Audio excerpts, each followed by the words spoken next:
people listening, anyone who's been around from the beginning of the actual podcast, Colm has actually been on the podcast. It's FlutterTone. Do you want to actually explain that, how that came about for you? Obviously, that's Colm at FlutterTone over in Dublin. Do you want to explain sort of what the relationship is there for you and sort of how that came about to come to fruition? Yeah, like so how it came about was I'm not in the scene long. And when I started off and I made my music page and I was networking with people, um I was rooting around to see was there any gigs or open mic nights, and no matter where I looked, all I seen was FlutterTone. And I was like, who or what the hell is FlutterTone? Like, you know what I mean? Yeah. So I messaged and I was like, hey, I see you do open mic nights. Can I come along? And we got a reply a couple of hours later. It's like, yeah, of course, we'd love to have you down. And I actually didn't even go because of work. Um, but then down the line, I got a message off him saying, I have a support slot for Shy Mascot in the Sound House if you want it. And I was like, yeah, that'd be class. So I took that, and that was deadly. That was a bit of crack, and then we kept in touch then for a couple of weeks after, and we were kind of hinting the idea at each other, but no one was really biting the bait and saying anything. So we were kind of baiting around the bush for a while, and then he just asked me to pop into the city then for a meeting, and we sat down and we talked plans, and that's when he said, "Here, look, I'm willing to manage you. Your head screwed on your shoulders. I think you're a really good artist."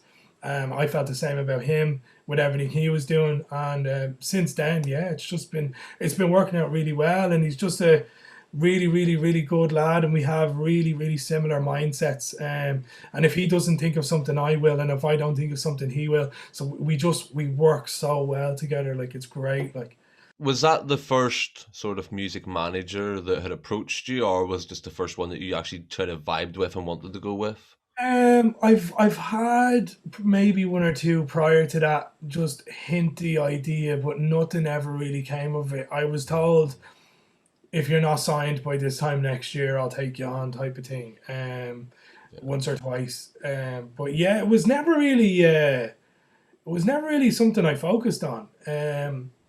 I always thought like, oh, I'm just making music, it's just a bit of crack, like, you know what I mean? Hmm. And obviously when Colin approached me and told me what's possible, when people come together, I was very interested then. So yeah, no, never really thought about actually being managed, Hmm. and how it works. But obviously, I understand now, and it's great. I would recommend it to any artist. It just really, really, really helps. Yeah. Get yourself out there, like. And obviously, like, you guys aren't just out here recording a song, putting it to a beat and putting it out on SoundCloud. Every song you release is a big operation. There's people involved. It gets mixed, mastered. I mean, you record in Windmill Lane Studios. You spend a lot of time there. How's that all sort of been for you? I assume that's obviously really enjoyable. Obviously being in this scene a short time. Yeah, yeah, man. It's been amazing. Like it's such a reputable studio. It's some of my favorite artists have recorded in that studio, and the cool thing was there's three studios in there, and I've actually recorded in all three now. So like the first day where I went in, I was like, oh, which one did 50 Cent record in? Like, and they're like, oh, this one, and I'm like, what? So but yeah, no, it's class, man. It's just knowing you can feel the energy when you walk through the doors, you know what I mean, and you have to give it your all because your idols were on that chair or they were stood in front of that mic, you know what I Yeah. mean. And it's just as motivated as I am, it really, really, really amplifies that and pushes you to just give it your all. Like Yeah. it's amazing. So obviously, your last track that was released, what was Yeah. that like for you? So yeah, like again, it's crazy. Like Colin really opened my eyes to all that, and you know, I don't want to go off topic here, but I do feel I need to say it. Is a lot of people, I see on Instagram and Snapchat and Facebook, and they're in the studio with the headphones on, and they put up grinding or working. You know what I mean? And like me personally, that's the fun part. Yeah. And the grind is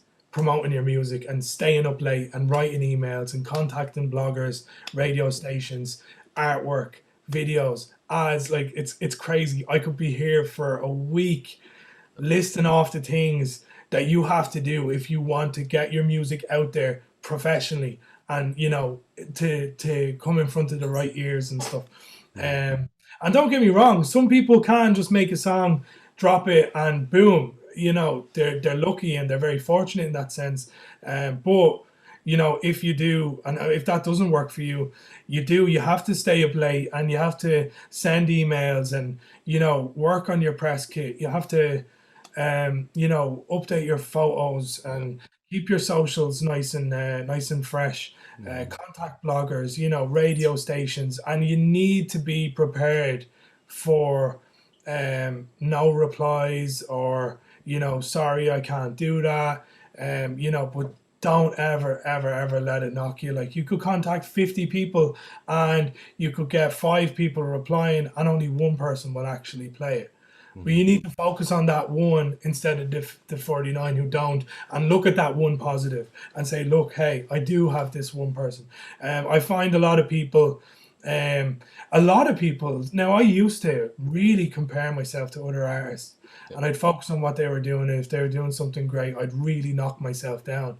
I'm in a good mindset now where I just know everybody's doing their own thing. Life is not a race. It's to be enjoyed. But just for any other artist out there, is just don't focus on anybody else. Focus on yourself. If you don't get a reply or you don't get your song played, don't give up. Try again with the next release. Ask yourself, what did I do on this release and what can I do on this one? And it's just a process of elimination, and then you'll eventually know what you do have to do in order to get